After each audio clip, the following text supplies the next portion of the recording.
When I got up in the morning, I knew nothing about the planned demonstration against Dow. What was on my mind at that day was that the following day, I was going to be having my very first 6-week exam at the university in my French literature class. At some point, as I'm climbing up the hill, I hear some musical instruments.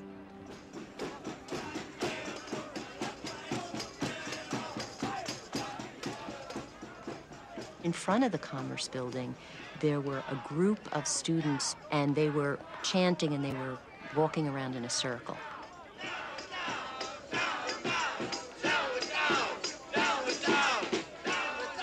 I was absolutely not a protester that day.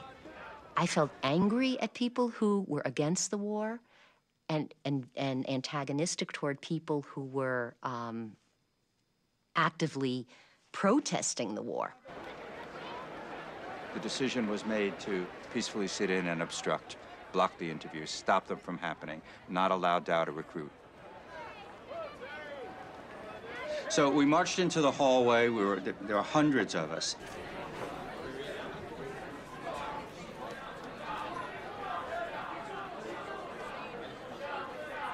By that point, we were packed in so tightly, you literally couldn't move.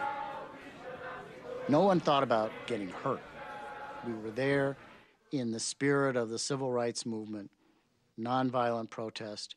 You submit to arrest, you're making a personal commitment and a moral statement.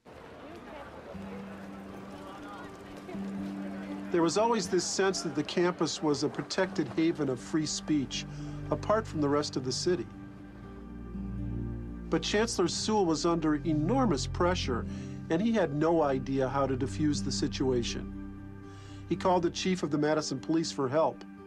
It was the first time the Madison Police had been brought onto the university campus.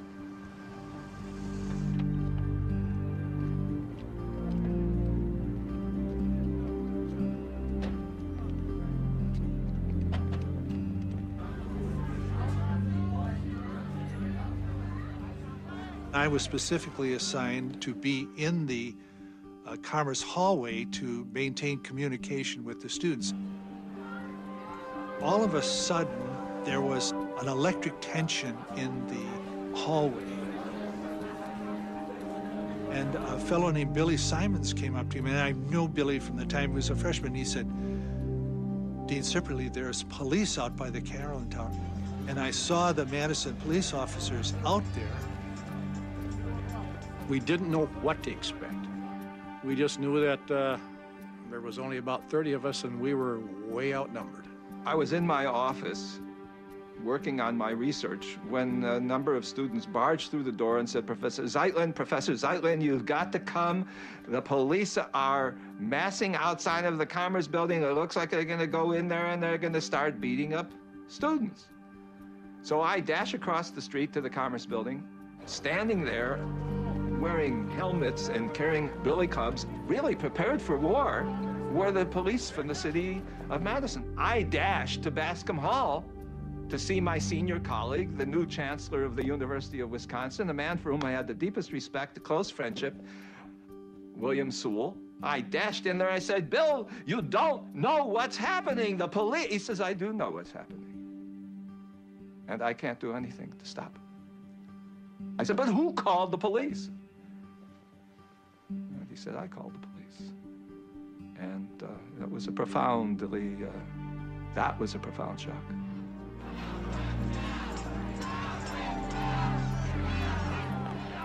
The university wanted us to go in and clear the building. And they didn't say how, they just said, "We want them removed." And we said, fine.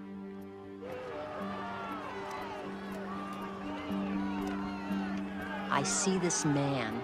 He had a bullhorn, and he made this announcement that anyone who wanted to leave the Commerce Building should leave now, because in 2 minutes, the police were going to be entering the building, and they were going to be arresting anyone who was there.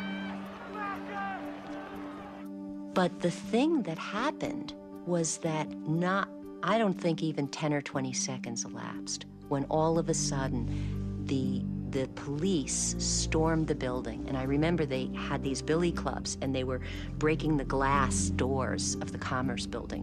When the window went out, everything turned loose. They turned loose, we turned loose, and it was a matter of who's going to win.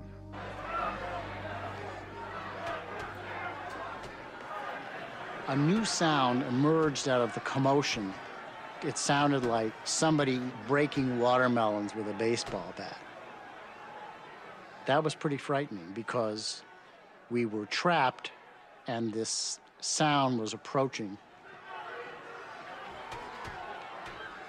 Just in an instant, they came at me and grabbed me. They just proceeded to alternatively club me. And somebody just whacked me on the base of the spine. You either grab somebody, you hit somebody, you knock them down, and you step over. The line behind you picks that guy up, throws him back to the line behind, who takes him and throws him out the doors that we just came in. Literally, we had stacked up bodies, like cordwood, between the doors.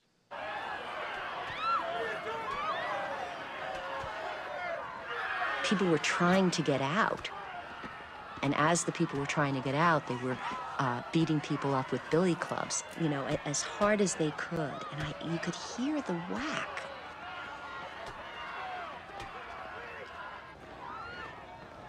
"65 people were sent to the hospital. It was the most brutal and violent thing I had ever witnessed in my life up until then, and continues to be the most brutal and violent thing I have ever witnessed in my life. These officers were pissed. I mean, there's no question that they wanted to inflict some damage. I mean, they were speaking through those clubs. The authorities seemed not to be interested in arresting people as much as they were interested in attacking the demonstrators. And it wasn't revenge on anything. If you got a student, you tried to make sure that he didn't return, that he didn't want to come back. And if that meant, you know, breaking his kneecap, that's what you did. Police were yelling and they were smashing the kids. It was horrendous, you know, and I'm standing outside of the building, and then I was naive enough to say to them, I'm a member of the faculty, my name is Professor Maurice Zeitlin, and while I'm giving this silly speech to the police, a police officer swung at me, students jumped on the police officer, there was a melee, I was on the bottom of this, and I could actually hear the thud of club on body.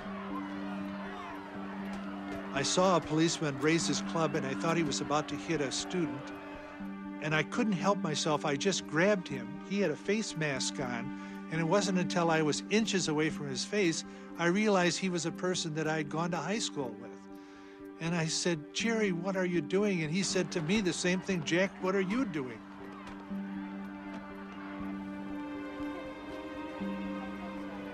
All of a sudden, there were about 4,000 people watching the scene because people were either coming to class or leaving class. I remember people starting to scream, Sieg Heil, Sieg Heil. In fact, that event, the police smashing students, politicized students who didn't even know the war was going on. But when they saw on their own campus their fellow students being smashed by police, it was natural for them to turn out. It was in their nature.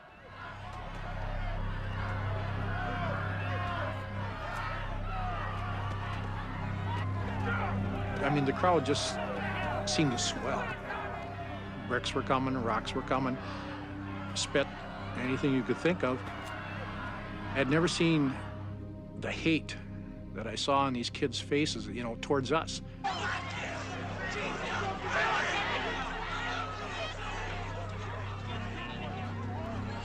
It was a half a brick. Came flying over and hit me flush in the face and knocked me cold, knocked me out. Everything was out of control. And somebody, and I'm not sure who, ordered up tear gas.